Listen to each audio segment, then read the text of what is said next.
Assalamualaikum warahmatullahi wabarakatuh. Teman-teman, kembali lagi di channel YouTube saya, Khairun Imam. Gimana nih kabar kalian? Semoga kita semua selalu diberi kesehatan, kemudahan, dan juga limpahan rezeki dari Yang Maha Kuasa, teman-teman ya. Nah, di video kali ini kita akan mendengarkan penjelasan ataupun keterangan pers dari polisi terkait dengan perkembangan kasus ijazah palsu dan juga pencemaran nama baik Pak Jokowi. Dan kabarnya polisi sudah memeriksa 99 orang saksi terkait dengan kasus ini. Kalau sudah memeriksa 99 berarti sebentar lagi ya. Sepertinya sebentar lagi polisi akan mengumumkan nama-nama tersangkanya, teman-teman. Dan kemungkinan besar tersangkanya juga bukan hanya 6 orang. Bukan hanya Rismon, Roy Suryo, Tifa, Kurnia, siapa lagi, Egy Sujana, dan Rizal Fadilah. Tapi akan bertambah dengan nama-nama baru. Nah, ini yang kita harapkan. Semoga orang-orang yang selama ini menyebarkan, membantu untuk menyebarkan informasi, tuduhan-tuduhan liar, fitnah terkait ijazah Pak Jokowi juga diangkut. Amin Rais, Sentana, dan kawan-kawannya, teman-teman. Refli Harun juga mungkin perlu gitu ya. Selain itu, teman-teman, ada video di mana Sunarko, salah satu purnawirawan jenderal yang ingin memakzulkan Gibran, ngamuk ke Pak Prabowo. Kok dia bisa ngamuk ke Pak Prabowo gitu? Dan lagi nih ya, ada Roy Suryo. Roy Suryo yang ngomong katanya Pak Prabowo lebih baik ataupun pemerintahan Pak Prabowo ini bisa berjalan lebih baik ketika tidak ada Mas Gibran. Ini kan pernyataan-pernyataan yang konyol, teman-teman. Orang-orang yang berusaha untuk membuat negara ini gaduh, membuat bangsa kita terpecah belah. Sekarang kalau kita lihat ya, Prabowo, Gibran, ini sudah bekerja dengan ideal. Masing-masing punya job desk, teman-teman. Mas Gibran punya tanggung jawab dan tugas dari Pak Prabowo. Bukan cuma bahan serep, bukan cuma wapres-wapresan. Tapi memang Gibran dikasih pekerjaan. Ini yang nggak mereka tahu, ini yang nggak mereka pahami. Gibran kemarin di setiap kunjungannya ke daerah, beliau selalu mengatakan, ini atas arahan Pak Prabowo, ini atas perintah Pak Prabowo. Ujuk-ujuk ada influencer-influencer yang katanya oposisi mengatakan bahwa Gibran mengangkali mendahului Prabowo, seenaknya saja telepon-telepon menteri. Nggak mungkin Gibran melakukan itu kalau tidak ada arahan dari presiden. Dan ini kan menyangkut dengan permasalahan rakyat. Kalau tidak segera ditangani, kalau tidak segera ditanggulangi, kepercayaan masyarakat kepada pemerintah itu bisa menurun. Ini kan sudah keren, sudah baik Mas Gibran turun langsung di tengah-tengah masyarakat, berdiskusi, menyerap aspirasi, kemudian berusaha untuk menyelesaikan persoalannya. Jadi masyarakat itu senang merasa pemerintah hadir di dalam kehidupan mereka. Ini yang sangat keren dari pemerintahan Prabowo Gibran. Sama dengan pemerintahan Pak Jokowi dulu. Mirip-mirip lah, cuma ini lebih elegan nih. Karena Pak Prabowo bagian yang luar biasa, geopolitik, ekonomi, kebijakan strategis. Gibran, ya turun ke masyarakat. Ini pasangan yang ideal. Oke teman-teman, sebelum kita mulai videonya, jangan lupa like, subscribe, dan share. Dan tanpa perlu berlama-lama lagi, mari kita mulai videonya berikut ini. Dengan tuduhan pelapor memiliki ijazah S1 palsu, skripsi palsu, berikut lembar pengesahannya. Itu objek perkara yang pertama. Ya, di mana objek perkara yang pertama ini penanganannya dasarnya adalah laporan polisi dari pelapor saudara Insinyur HJW, ya. Kemudian terlapornya dalam penyelidikan. Nah, terkait dengan objek perkara yang pertama, penyelidik sudah memeriksa 49 saksi dalam tahap penyelidikan, yang mengambil keterangan 49 saksi, diantaranya saksi yang mengetahui, mendengar, dan melihat adanya peristiwa ini, dan para terduga terlapor. Kemudian untuk objek perkara yang kedua, ini dasarnya 5 laporan polisi, yang beberapa laporan polisi itu ditarik dari beberapa Polres. 5 laporan polisi. Apa objek perkaranya? Objek perkaranya adalah menghasut orang lain untuk mengetahui, atau menghasut orang lain untuk melakukan perbuatan pidana serta menyebarkan berita bohong. Wah, ini nih yang disebarkan melalui media elektronik. Wow. Objek perkara yang kedua ini terlapornya adalah saudara RS dan kawan-kawan. Update pendalamannya dalam tahap penyelidikan ini yaitu penyelidik sudah melakukan pengambilan keterangan terhadap 50 saksi. 50 saksi. 50 ya. Saksi loh. Kemudian dalam dua objek perkara ini penyelidik juga melakukan komunikasi untuk mengambil keterangan atau meminta legal opinion terhadap beberapa ahli untuk dimintakan pendapatnya. Waduh, banyak banget teman-teman. 50 saksi sudah diperiksa tambah 49. Jadi total 99 saksi. Dan tadi polisi mengatakan ya terduga terlapornya RS dan kawan-kawan. Wah, berarti kalau dan kawan-kawan ini tidak sedikit ini tersangkanya. Banyak tersangkanya nih teman-teman. Penghasutan, menyebarkan fitnah, berita bohong, propaganda juga mungkinnya masuk ya. Wah, ini yang kita tunggu-tunggu. Semoga polisi segera menyampaikan dan mengumumkan tersangka-tersangkanya teman-teman. Karena sepertinya berkasnya sudah lengkap nih. Data-data yang dipegang polisi ini sebenarnya sudah lengkap teman-teman. Sudah komplit. Tinggal menyusun. Kemudian apa ya? Wah, saya kurang tahu sih tahap-tahapannya teman-teman. Tapi sepertinya tinggal pengumuman tersangka aja kali ya. Terus naik tahap penyidikan gitu ya.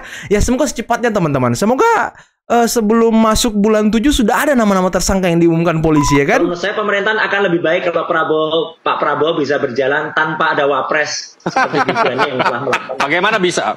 Mimpi ini Mas Roy ini. Kita kan beda pendapat boleh kan? Mimpi di siang bolong Roy Suryo ya kan? Ya, kita tunggu saja. Kalau tadi soal belum terbukti, soal kalau tadi nyempil di soal ijazah nggak apa-apa. Udah makin banyak nanti fakta-fakta yang ada. Kita tunggu saja lah, semua itu akan dan Gusti Allah Subhanahu wa taala tidak sari atau tidak tidak. Baik, bagaimana bisa melangkah ke arah yang lebih progresif Indonesia ke depan jika menurut Anda Indonesia bisa berjalan tanpa wakil presidennya, Pak Silverster? Ya, jadi saya lucu aja ya, Mas Roy. Lucu, konyol gimana judulnya bisa Pak Prabowo ini, sedangkan Pak Prabowo dipilih oleh rakyat bersama paketnya tuh Mas Gibran yang ikut memenangkan Pak Prabowo ini. Kita nggak usah to the point bahwa Mas Gibran ini punya pengaruh termasuk dukungan dari Pak Jokowi. Betul. Itu betul banget Presiden Prabowo. Bapak di mana nggak dengar ini? Bapak juga jangan sampai dipermalukan oleh rakyat sebagai pemimpin yang nggak punya ketegasan. Dan jangan tuduh kami rakyat yang bikin ribut dan bikin gaduh. Ini semua gaduh karena pemerintah nggak jelas. Lah, dalam hari ini pemerintahnya Presiden Prabowo. Lah, mudah, ini bukan masalah sulit. Ngapa orang ini? Saya tahu ada kekuatan besar melindungi Jokowi. Baik itu namanya bekas jenderal TNI dan Polri, baik itu profesor doktor, saya tahu melindungi. Karena dia tahu kalau Jokowi terbukti penipu, dia juga akan terangkat. Hah? Tapi, Pak, bapak-bapak yang saya katakan tadi jadi begundala Jokowi. Pak, bapak itu punya malu nggak? Bentar, ini orang tua ini kenapa teman-teman? Orang tua ini kenapa teman-teman? Nah, kenapa dia ngamuk-ngamuk begini? Karena suratnya soal pemakzulan Gibran dicueki DPR sama MPR gitu. Karena misinya untuk memakzulkan Gibran gagal gitu. Kasihan banget ya. Hei Bapak, jejak digital Anda itu sudah terang benderang. Di tahun 2019, Anda kan sempat ditangkap polisi karena kepemilikan senjata ilegal dan diduga mau makar.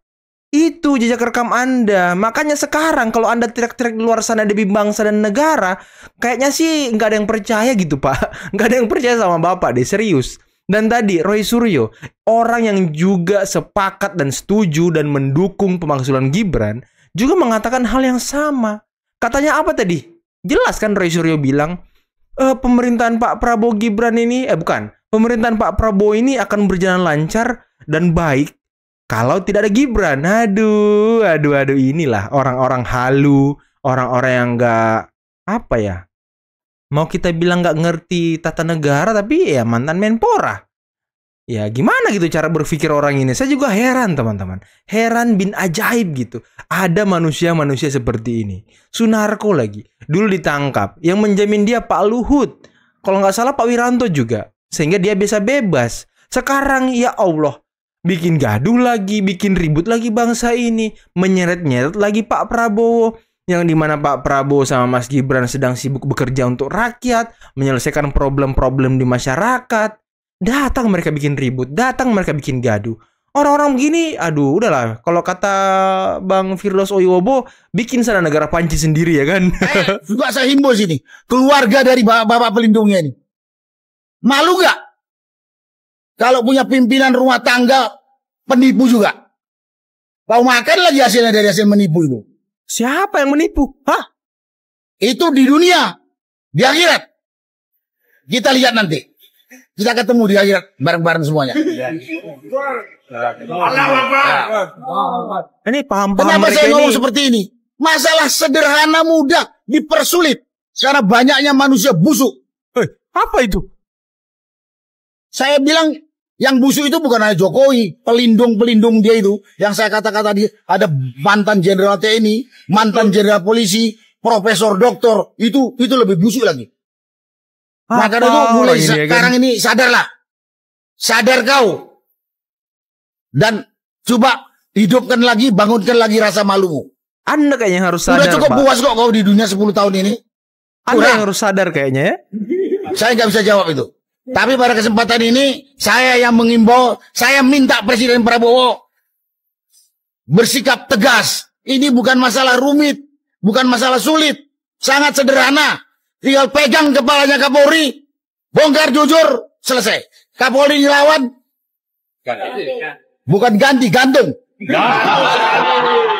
Sok Gantung. keras ya kan orang tua ini. Gantung. Itu Reza, itulah yang saya katakan. Jadi pada masyarakat, jangan terkecoh dengan omongan-omongan begundal pendukungnya Jokowi busuk ini. Dia bukan hanya soal ijazah, tapi dia udah ngerusak bangsa ini 10 tahun. Ya, 10 tahun. Kalau masih ada yang bilang, oh dia hebat. Ya kita ketemulah, kita diskusi di mana hebatnya Jokowi. Dibandingkan presiden sebelumnya. Itulah yang biasa saya sampaikan pada kesempatan ini. Sekali lagi, mudah-mudahan rakyat mengerti kenapa kita berbicara masalah ijazah Jokowi. Karena ini orang sudah menipu kita dan merusak bangsa. Dan sekarang dia sedang menurunkan kerusakan kepada anaknya yang cuma lulus SMP jadi wakil presiden. Awas truk, awas. Awas truk nanti, Pak. Ini kalau dibiarkan bahaya buat anak cucu kita dan untuk kelangsungan NKRI. Terima kasih. Wassalamualaikum warahmatullahi wabarakatuh. Aduh, awas truk, Pak. Bahaya, Pak. Bahaya. Aduh. Inilah ya omongan-omongan orang tua yang belum move on dari kekalahan Pilpres, teman-teman. Omongan-omongan sakit hati, barisan sakit hati yang tidak dapat jabatan apa-apa ketika pensiun. Berharap di 2019 dapat jabatan ketika mendukung Pak Prabowo, tapi sayangnya Pak Prabowo kalah waktu itu sama Pak Jokowi. Dia ditangkap, diduga ingin makar dan memiliki senjata ilegal. Kemudian di 2024, maju lagi, jadi tim sukses mendukung Anies. Dan berharap mungkin dapat jabatan juga ketika mendukung Anies. Tapi sayangnya Anies kalah lagi dari Pak Prabowo ya kan. Aduh sayang banget kalian ya. Mau ngomong apa lagi teman-teman. Saya bingung lihat Sunarko ini. Terus katanya tadi, apa sih hebatnya Jokowi? Sadarlah kalian. Ya kayaknya sih kelompok Anda yang harus sadar. Karena kelompok Anda yang selama ini ya melihat dari sebelah mata saja gitu. Melihat dari satu matanya saja. Dan lagi tadi kita ketemu di akhirat nanti. Ya kok omongannya udah kayak TPUA, ngomongnya udah kayak HTI, udah kayak FPI dan kawan-kawan. Kok udah terkontaminasi Bapak ini ya kan? Aduh, dan soal apa prestasi Pak Jokowi, kehebatan Pak Jokowi. Nah, mungkin saya tidak perlu menjelaskan dan menyebutkan. Silahkan teman-teman komen di bawah biar orang ini paham dan mengerti apa kehebatan dan apa hasil kerja dari Pak Jokowi selama memimpin bangsa ini 10 tahun, teman-teman ya. Sekarang ini kita agak bingung nih. Kan kemarin teman-teman yang pemburu ijazah palsu itu memburunya kan ke UGM. Bahwa UGM lah yang memalsukan itu. Tapi sekarang lagi pemburu ijazah palsu ini mengarahnya ke pasar pramuka. Iya. Nah ini juga pasar pramuka ya, UPP ya. Ya UPP itu. Jadi kan kita juga bingung ya. Ya. Dan yang saya lihat konyolnya teman-teman pemburu ini sekarang ini mempercayai bahwa Universitas Pramuka ini yang benar-benar palsunya di situ. Terus kemarin mereka meneliti apa gitu loh. Yang kalau dari saya ya, menurut saya yang mereka teliti kemarin tuh ijazah apa sih gitu? Ijazah siapa? Ijazah ini palsu atau asli? Kapan dipalsukan gitu loh? Itu yang sampai hari ini saya belum dapat. Kapan dipalsukan? Tahun berapa? Bagaimana cara memalsukan? Emang makin aneh orang-orang itu ya. Makin gak jelas. Hukum acara pidana kita memberikan hak tipis-tipis. Kenapa saya bilang tipis-tipis? Jadi hak katanya kita boleh mengajukan saksi atau ahli yang meringankan. Nah, kenapa saya bilang tipis-tipis? Tetapi akses terhadap alat bukti itu belum tentu sama. Ya. Ahlinya dari kami Bareskrim, ya, ahlinya dari jaksa itu yang meneliti ijazah, belum tentu sama aksesnya kepada ahlinya dari nanti nih kliennya nih, ya kalau misalnya jadi terdakwa ya, belum tentu sama dikasih aksesnya. Jadi begini maksudnya, belum tentu nanti dia menghadirkan saya punya ahli independen mau mengecek ijazahnya, belum tentu tuh dikasih tuh ijazahnya. Oke. Dan itu diatur dalam karena hukum KUHP. tidak memberikan instrumen untuk memaksa untuk harus dikasih ke terdakwa Betul, supaya bisa ngecek betul. ijazahnya. Oke. Jadi akses terhadap alat buktinya itu berbeda. Nah idealnya karena ini kasus publik. Dan waktu itu saya dengar waktu itu di sini juga pengacaranya Pak Jokowi bilang kalau diminta hakim dia akan tunjukkan. Ingat ya. Betul, betul. Dia akan menunjukkan. Nah, baiknya itu ditunjukkan ketika sidang dan diberikan akses yang sama. Sehingga pertandingannya fair, pertandingannya enak. Kita nonton. Ya cuma gimana ya, walaupun diperlihatkan, diperiksa, apa legal standing dia sehingga bisa mengatakan ijazah ini asli ataupun palsu. Ketika diperlihatkan di pengadilan, si ahli ngelihat, ngecek dan sebagainya, ya apa dasar hukum dia sehingga bisa mengatakan ini palsu gitu? Nah, apa dasar hukum dia? Sedangkan yang mengeluarkan dalam hal ini UGM sudah mengatakan itu asli. Nah ini kan sangat-sangat membingungkan teman-teman. Nanti kalau hakim mengatakan ini asli, ya pasti mereka nggak percaya juga sih. Mereka nggak bakal percaya dan ahli yang mereka hadirkan ya pasti sudah yakin kalau itu palsu. Nggak mungkin independen ahlinya, nggak mungkin. Saya atas nama Sungkono beserta teman-teman yang hadir di sini, ex pekerja di Pasar Pramuka Pojok, Matraman, melihat berita-berita dan di media yang mengkaitkan Profesor Dr. Maman Paiman terlibat dalam pembuatan ijazah Bapak Jokowi. Kami tahu persis perjuangan Bapak Maman Paiman. Ingin menyampaikan atau meluruskan bahwa Bapak Profesor Dr. Maman Paiman Rajo memang dulu dalam rangka untuk memenuhi kebutuhan untuk bisa kuliah. Memang benar beliau mempunyai usaha pengetikan dan saya salah satu rekan kerjanya. Dan pada waktu tahun 2002 akhir Profesor Dr. Maman Paiman Rajo meninggalkan Pasar Pramuka Pojok sehingga sejak itulah kios tersebut sudah bukan milik Bapak Profesor dan sudah milik orang lain. Kemudian setelah keluar dari Pasar Pramuka Pojok, beliau memilih membuka usaha restoran Padang di daerah Kemayoran dan saya sendiri yang mencarikan tempat untuk usaha restoran tersebut. Jadi tidak benar bahwa Profesor Maman Paiman dikait-kaitkan dan dituduh atau dalam pembuatan ijazah Bapak Jokowi, jadi jauh antara dari tahun 2002 dengan tahun 2012. Jadi saya selaku teman seperjuangan dulu sangat prihatin dan menyayangkan tujuan yang tidak mendasar. Nah, tambah lagi nih satu kesaksian dari rekan kerja ataupun mungkin pekerja ya dari Prof. Paiman Raharjo yang dulunya memang punya kios di Pasar Pramuka, kios percetakan, dan itu sudah tutup ternyata di tahun 2002 ketika Pak Paiman sudah menjadi dosen ataupun tenaga pendidik. Nah, kalau Betor mengaitkan Paiman Raharjo dengan kasus ijazah Pak Jokowi ataupun pemalsuan ijazah Pak Jokowi, ya ini sudah tidak berdasar teman-teman. Ini sudah tidak berdasar karena Betor ini kan menuduh Pak Jokowi memalsukan ijazahnya tahun 2012. Sedangkan di tahun 2002 Prof. Paiman sudah meninggalkan Pasar Pramuka dan membuka usaha baru yakni masakan Padang. Nah ini kan udah nggak nyambung. Lagian Roy Suryo juga beberapa kali sudah kalau nggak salah dicecar sama Bung Sylvester. Kapan Pak Jokowi memalsukan? Di mana Pak Jokowi memalsukan? Nah, Roy Suryo kan selalu menjawab, nanti di pengadilan saya jelaskan, nanti di pengadilan saya ada kok buktinya. Nah, itu jauh sebelum muncul si Betor. Dan saya nggak ngerti nih, si Betor ini muncul untuk apa gitu? Apakah sudah dibangun orkestrasi, sudah dibangun cerita-cerita awal bahwa nanti lu Betor berprofesi sebagai ini, mengaku ini, membangun cerita ini. Nah ini kan kita nggak tahu nih apakah memang ini sudah disetting sedemikian rupa atau seperti apa. Tapi kok ini agak aneh, kok dia muncul ke publik setelah lama gitu isunya beredar. Padahal kemarin si Betor juga ikut ke rumah Pak Jokowi di Solo ketika TPUA ke sana bersama Rizal Fadila, Kurnia, dan juga beberapa kuasa hukumnya. Tapi kok baru sekarang dia muncul membangun cerita-cerita, narasi-narasi sesat. Kan ya ini patut dicurigai teman-teman. Siapa yang membuat orkestrasi ini? Siapa yang mendesain semua ini? Ini yang perlu kita cermati dan kita cari siapa sih dalam orang ini? Siapa di balik orang-orang ini teman-teman? Apakah benar mereka adalah orang-orang yang kalah pilpres? Entah itu nomor berapapun dia ya kan? Kali aja mereka bersatu untuk menghancurkan dan menyerang Pak Jokowi serta keluarganya. Kali aja itu misinya teman-teman. Oke lah, cukup sekian video kali ini. Jangan lupa like, subscribe, dan share videonya. Akhir kata, billahi taufiq wal hidayah. Wassalamualaikum warahmatullahi wabarakatuh. Bye-bye.